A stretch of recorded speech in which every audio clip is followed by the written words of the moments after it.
I'm Boshoff, Managing Director at BCR Minerals.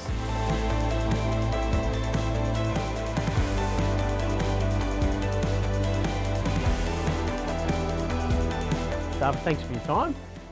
Can you start by telling us how important is salt and salt production, which is what BCI is specialising in? Well, Ryan, if you asked me 5 years ago if I'd be interested in working in a salt operation, I would have probably told you salt is not going to blow my hair back. But I think it was a very naive view.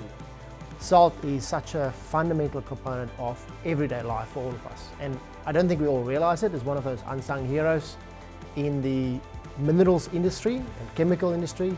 It's used for things like salt, PVC, textiles, glass, aluminium. There's so many things I can think about. The project is the Mardie project on the beautiful Pilbara coastline. You've been with the company 2.5 years.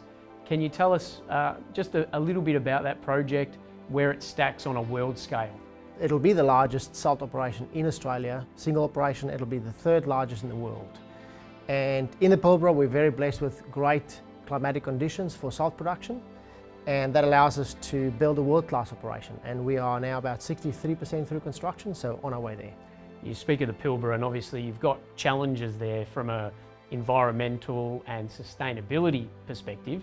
How have you balanced those things with the development, obviously, of the production side of things? I would say from our project it's quite different to typical mining operations. We use seawater to pump into ponds and then evaporate. And it was fascinating for me to see, as soon as we started filling those first ponds, to see how many seabirds actually use those ponds as a habitat. So in that case, I'd like to think that we create more shorebird habitats. One of the other things we've also been tasked to do by the relevant departments, there's been a significant mesquite infestation. That's a noxious weed that's been introduced in Australia in that particular station. And one of our conditions is to remove that noxious weed. We also have to look after the feral animal population to ensure we reduce that over time. So I'd like to believe that we have a positive impact on the environment. Now, recently you received your federal environmental approvals, the last tick that you needed. Can you tell us, going through that process, what it was like? And a lot of our members are either going through it or they're about to go through it.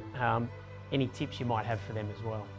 Yeah, absolutely. I think for us as smaller producers, the environmental approvals for your project is your lifeline. So if you have the luxury, start as early as you can. I think that's really important. I think the second part is we get close to our projects, and it's really important to try and make the submissions as succinct as possible.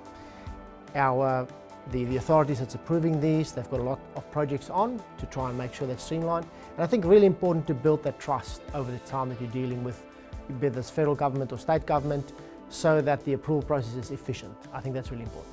Speaking of the environmental approvals, this day, this picture, pretty symbolic when you're filling the evaporative ponds. Just tell us about this, getting to this moment.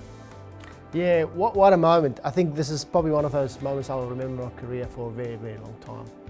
We had a team on site constructing for a little while, and the ponds are ready and everything is ready, but there's no watering yet. So we're at that sort of expectation building for months and months, and when we finally turned it on and the water was flying, I was like a kid in a candy shop. It was so cool. Can you see yourself there somewhere? Yeah, I was actually just behind that green button over there. Now, the team only told me afterwards it was just a dummy button. Oh, of course. But at least it made me feel like I'm starting the pumps. You're doing something fantastic. Your career, you've had over 20 years in mining, but predominantly in coal. So how does this compare? Yeah, certainly. Well, the chemistry is something I had to learn, and I think it's about employing very well experienced and competent people in your team to help you understand those things. However, I think what's important is also to focus on those overlaps. So I've been involved in very large construction projects before, some of them very large civil projects, and our project so far has been basically a large marine and civil project. So ensuring, of course, I bring those skill sets in good cost management, people leadership. I think those are fundamental to any role. And then, of course, where there's opportunities where you don't have the skills, bring good people in to help you understand that. Great. Now, this picture behind us, this is something you're pretty proud of. It's the Cape Preston West Port asset. It's a multi-user facility. So can you tell us a little bit about that as well?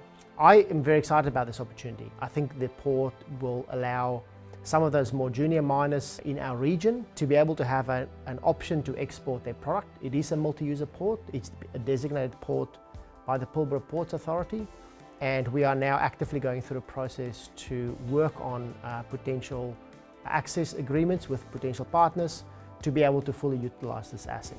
David, appreciate your time today for Member Focus. Thank you. All the very best. Thank you much. Thank Thank you you. for having me. Appreciate it.